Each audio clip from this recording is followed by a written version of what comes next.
Auras-tu l'esprit suffisamment ouvert? Avant de commencer l'entretien, Oui, la première chose que vous avez faite, c'est que vous avez enlevé vos chaussures. oui. Parce que vous n'étiez pas à l'aise.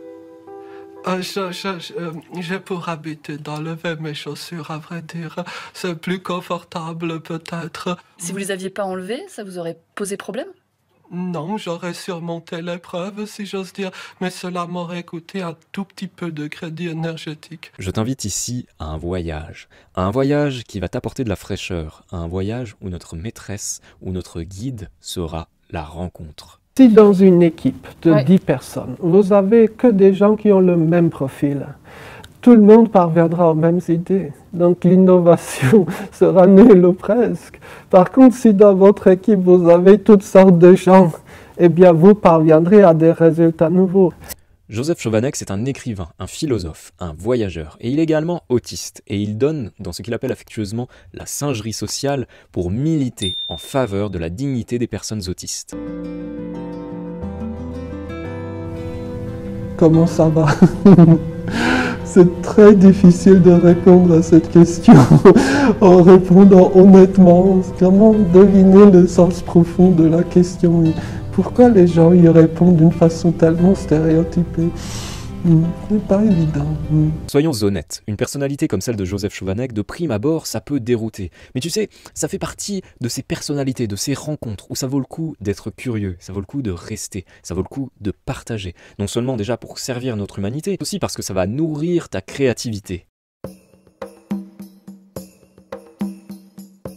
À une époque, quand j'avais la passion de l'Asie centrale, j'étais absolument fasciné par les tapis locaux. Vous voyez, les tapis d'Asie centrale, vous avez besoin de 1001 fils pour faire un tel tapis.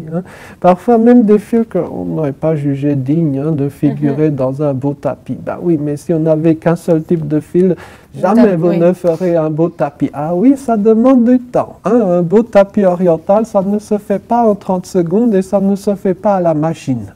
Voyez? Mais néanmoins, en s'investissant soi-même, en y investissant du temps et de l'énergie, on obtient ce magnifique métissage de fils d'une certaine façon. Tu sais, je crois que c'est important de prendre un temps pour aller voir des personnes qui nous semblent complètement étrangères, avec lesquelles on sent, tu sais, qu'elles ne pensent pas exactement comme nous. Je crois que c'est bien de se dire qu'on va dédier une part de notre année à ça, simplement pour s'ouvrir l'esprit, pour se rafraîchir les idées. Parfois, ça va juste nous amener à prendre du recul sur ce que l'on fait nous-mêmes. Tu m'aurais dit il y a 5 ans, mec, tu vas rencontrer des personnes hippies, puis toi-même, tu vas aller comme ça dans des cercles, chanter des mantras, partager des soirées avec eux, tu vas apprendre, ça va t'intéresser, tu vas kiffer. Je t'aurais dit, on verra. Mais en fait, ce qui s'est passé, c'est que quand l'opportunité s'est présentée, je l'ai saisie. Et je peux te dire que je ne regrette pas, parce que même si au départ j'avais des a priori, je pensais qu'ils étaient éloignés, je pensais qu'il y avait des valeurs qui ne correspondaient pas du tout aux miennes, en fait j'ai été surpris et beaucoup de choses chez eux m'ont inspiré. D'ailleurs, ce qui pourra être fait en matière d'autisme profitera d'abord aux personnes non autistes, qu'on soit d'accord sur ce point-là, tout comme ce qui peut être fait à l'école pour la scolarisation des enfants autistes profite d'abord aux enfants non autistes, c'est évident. Donc cela rejoint un peu ces thématiques et discussions. On avait eu une fois avec une personne autiste, à savoir Stéphanie Bonneau-Briot, on lui avait demandé mais pourquoi faudrait-il que les enfants autistes aillent à l'école fondamentalement? Elle avait eu la meilleure réponse qui soit. Elle avait dit c'est pour que les autres enfants aient la chance de rencontrer l'enfant autiste. Je crois qu'il n'y a pas d'autre réponse plus juste que celle-ci. Et que l'on soit bien d'accord, l'idée n'est pas de tomber dans l'idéalisation, mais plutôt de se nourrir de la beauté qui naît de l'échange, de la beauté qui naît de la différence. La différence, c'est pas un gros mot. Au contraire, tu sais, quand on entend différence, on devrait ressentir ce petit sentiment d'attrait, de curiosité qui naît en nous. Voilà comment ça devrait sonner.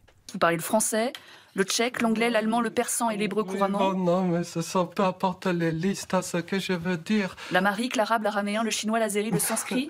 Non, C'est tout? Je pense qu'il ne faut pas entrer dans ce système, je dirais, de bling-bling exhibitionniste. Lorsque les gens autistes ont un centre d'intérêt, ce n'est pas pour épater la galerie, comme on dit populairement. C'est, je dirais, par passion personnelle et pour soi-même.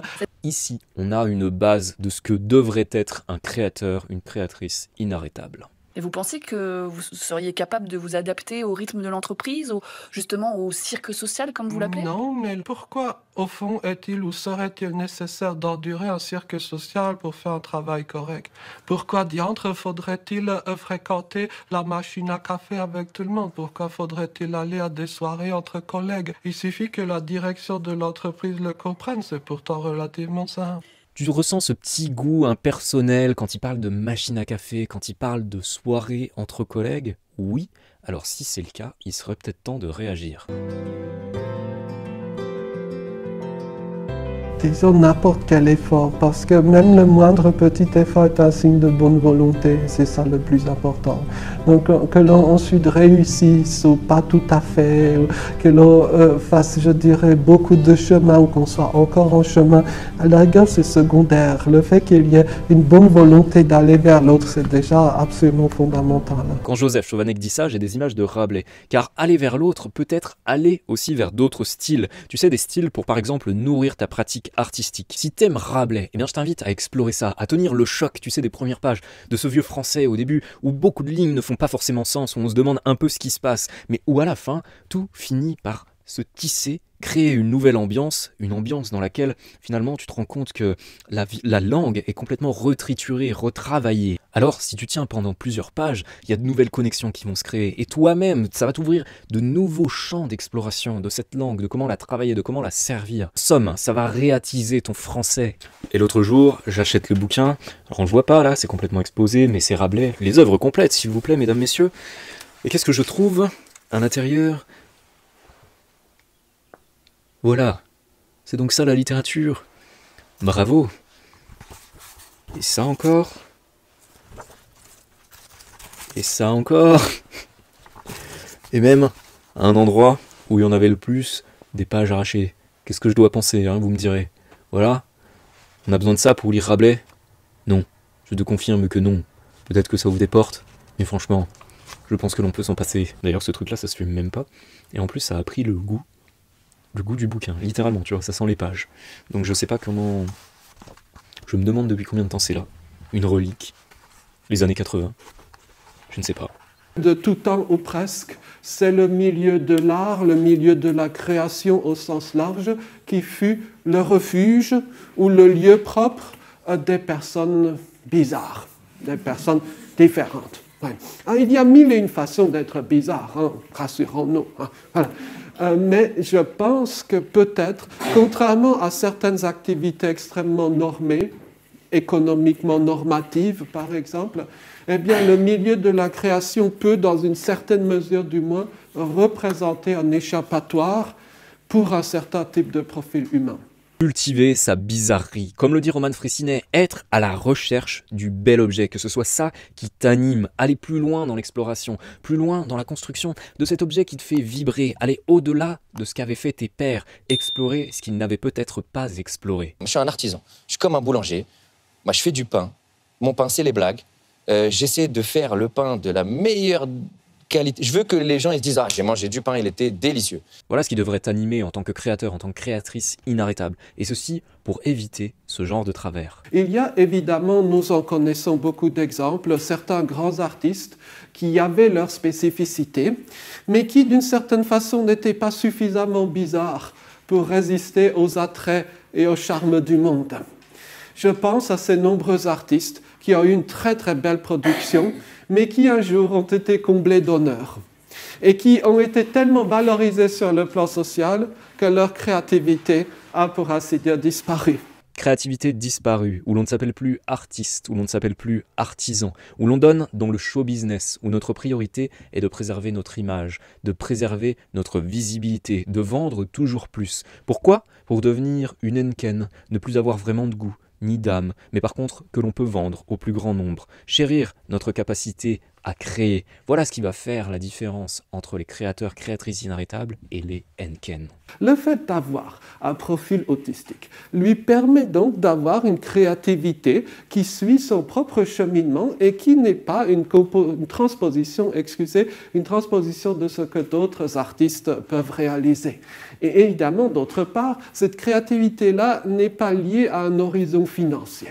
Pour le dire plus simplement, c'est quelqu'un qui crée je dirais, ars gratia artis, hein, donc de l'art pour l'art. Hein. En somme, ce qu'il nous dit est assez simple. Si l'on parvient à ne pas être consumé par nos objectifs financiers, eh bien on a toutes les chances de pouvoir continuer à créer. À ce titre, ne négligeons pas la force de notre environnement physique, là où l'on vit, mais également social, qui l'on fréquente. Perso, de temps en temps, il m'arrive d'aller à Paris. Excusez-moi, monsieur, où c'est que se trouve le train? Le métro, vous voulez dire? Oui, c'est ça, le métro, parce qu'il faut que j'aille à la gare où c'est qu'habite mon cousin. Et donc, quand je suis à Paris, il m'arrive d'avoir cette envie, tu sais, de rentrer dans le game, de moi aussi céder à la tentation de la consommation, d'être, en somme, un peu emporté, tu vois, par une sorte d'avidité, il faut bien reconnaître. Mais rapidement, en fait, j'arrive à me rendre compte que tout ça, ça m'amène qu'à une chose. Déjà, c'est très fatigant, et puis ensuite, ça me déconnecte simplement de mon objectif, de continuer à créer, d'être finalement focus sur ce que je suis et ce que je veux faire. Si les artistes parisiens avaient eu, je dirais, des ateliers de grande taille et tout confort, peut-être que leur créativité en eût été, je dirais, singulièrement restreinte. C'est une hypothèse un peu provocatrice peut-être, mais d'une certaine façon, le fait de se retrouver dans un espace confiné, un espace désagréable, c'est précisément la condition requise de la créativité. À mon sens, c'est intéressant d'avoir un minimum de confort, mais il y a une différence entre confort et distraction. Tu sais, en 1988, Nirvana a enregistré son premier album, à un endroit qui s'appelle Reciprocal Recording Studios. Et à cet endroit, si tu regardes des photos sur internet, on dirait une sanisette. Maintenant, ça n'existe plus, mais déjà à l'époque, on aurait dit une sanisette. Et en effet, quand ils ont enregistré là-bas, tu vois, il y avait des fuites dans le toit, des fuites d'eau. Donc il y avait du genre, ils mettaient des seaux pour récupérer l'eau, et puis l'endroit était un peu délabré. Et à la fin, tous les musiciens autour, et Nirvana y compris bien sûr, ont trouvé que c'était génial, parce que ça donnait une atmosphère grunge à leur album, que le son ne sonnait pas pareil. Tout ça pour dire que parfois on peut enregistrer un album en 3 jours pour $600 et qui va finalement avoir un succès retentissant. Je pense qu'il faudrait réaliser une étude sur l'impact qu'ont eu les ateliers souvent sombres, sinon sordides, à Paris sur la création artistique. Inexplicable, à savoir donc pourquoi l'auteur, malgré ses succès dans le monde, ses succès y compris financiers, n'a jamais consenti à changer de lieu. Mais néanmoins, la majorité des autres artistes, le succès venant, je dirais, changent d'environnement. Et cela correspond d'ailleurs le plus souvent à la fin de leur grande créativité. Et ça me fait penser à une autre anecdote. Un jour, je ne sais pourquoi, je vois cette annonce comme quoi l'Elon Musk, serait parti se retirer dans une tiny house pour justement se focaliser sur sa créativité. Et là, ça m'a arrêté, tu vois. Je me suis dit, ah non mais en fait, le mec, c'est vraiment un dur, c'est vraiment un vénère, tu vois. Au fond de lui, c'est le vrai créateur, quoi, qui va jamais s'arrêter, quoi, évidemment. Cette news, c'était un fake, mais n'empêche que je m'en souviens encore. Pourquoi? Parce que je me dis que même à un niveau stratosphérique, il faut être capable de se dire, attends, à un moment, je prends du recul, je vais vraiment me retirer, me mettre à l'écart, peut-être tout seul, peut-être dans une tiny house, dans un endroit paumé comme pas possible, mais juste pour, voilà, faire ce pas en arrière, m'autoriser ce reset bienfaisant. Et ici, il va creuser la question de à quoi est due la popularité de l'artiste. À quoi est due la célébrité de tel artiste et pas par exemple de tel autre? Alors, évidemment, on pourra dire, ça c'est l'explication, j'allais dire classique, allemande classique, 19e siècle, c'est parce que la créativité de tel artiste était supérieure. Voilà. Il y aurait tout un développement fleuri à faire. Mais je suis convaincu que l'explication du succès de tel artiste plutôt que de tel autre tient non seulement à la créativité, la création en tant que telle, mais aussi à la personne. Et ce qui est très frappant dans tous les comptes rendus, tous les descriptifs de Giacometti, du moins ceux du vivant, évidemment, de l'artiste, eh bien, souvent, les commentateurs reviennent au moins autant sur les spécificités personnelles de l'artiste que sur, je dirais, son œuvre. Et exercice intéressant, ce qu'il vient de partager là, est-ce que ça te fait penser à une personnalité particulière? Pour moi, il y en a une qui dépasse toutes les autres et de très loin, c'est Arthur Rimbaud. Rimbaud, tu vois, combien même y ait tout son génie, toute sa fulgurance, eh bien, quand même, je pense que ce qui fait en grande partie son succès, en grande partie que l'on ne l'a pas oublié aujourd'hui, qui demeure comme un poète pilier, comme une fierté nationale, mais c'est tout simplement sa photo. C'est le poète de 17 ans, avec ce regard d'ange, et en même temps, ses cheveux qui nous emmènent je ne sais où on sent qu'il y a un truc qui brûle à l'intérieur, tu vois, qu'on suppose, tellement en fait on en a entendu parler, et puis tellement c'est devenu une sorte de hype, comment ces poèmes viennent ensuite panacher tout ça, avec ce côté de, tu sais, presque mêlé de vulgarité, et en même temps de voyance, et puis de style, et de maniement de la langue qui nous dépasse tous, bref, le génie à proprement parler, tu vois, qui ravage tout sur son passage. Même avec sa légende, même avec ses altercations avec Verlaine, même avec la fulgurance de ses poèmes écrits tout jeunes, Rimbaud, sans cette photo, n'aurait pas la popularité si extraordinaire qu'on lui connaît aujourd'hui. Ah, c'est très frappant. Et je pense que d'une certaine façon, le phénomène Giacometti n'est pas simplement dû à telle sculpture emblématique. Il est également dû à, si j'ose cette expression, la sculpture vivante que lui-même était. Vous voyez, ça faisait vraiment partie d'un tout. Et bon, peut-être c'est évidemment ces fameux lacs des Grisons qui me font faire ce parallèle-là. Si Nietzsche n'était pas devenu fou, probablement qu'on l'aurait oublié.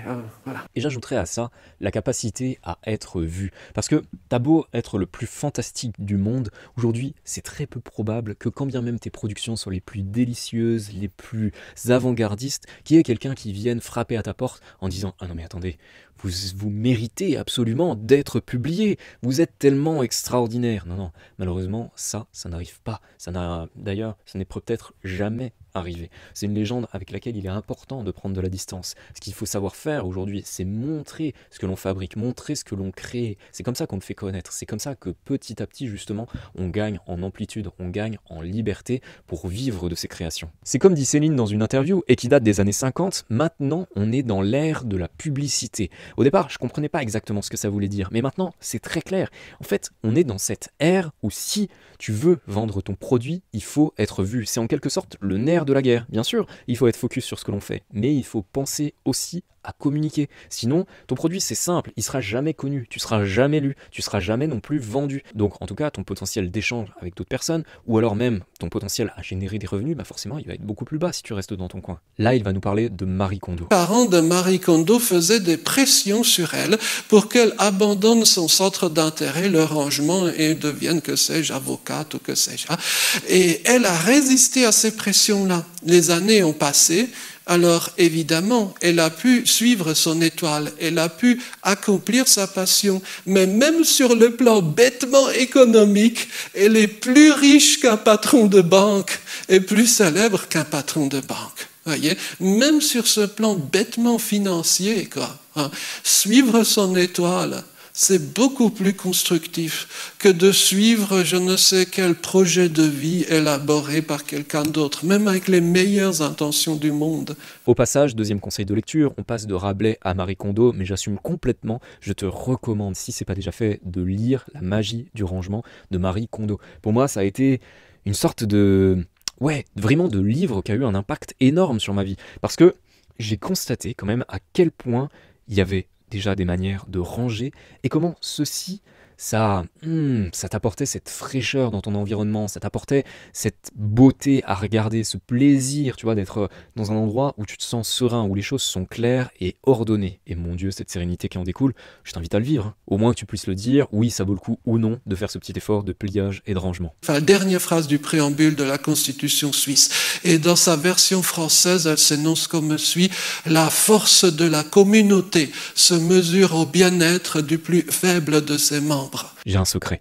Il y a des invisibles. Il y a une société invisible. Tu sais, des personnes que l'on ne voit pas. Soit parce qu'elles ne peuvent pas sortir de chez elles, soit parce qu'elles n'ont pas les personnes qui peuvent les accompagner pour sortir de chez elles. Voire parce que certaines infrastructures ne peuvent pas les accueillir. Eh bien, c'est une question qui me travaille en ce moment. Et je prends l'engagement, là, devant toi. Oui, parce que tu vois, je le dis toujours, c'est important de faire preuve d'engagement social, de le partager, de partager ce que l'on a envie de faire. Eh bien, là, devant toi, je te le dis, j'ai envie d'aller dans les hôpitaux, j'ai envie d'aller dans les maisons de retraite pour partager avec les malades, pour partager avec les anciens, pour leur apporter ne serait-ce qu'un peu de présence, un peu de joie, faire le maximum en tout cas pour ça. La sagesse de nos jours n'est plus possible, je dirais. Tout est fait dans notre monde pour nous éloigner des questions, on va dire, importantes au profit des futilités.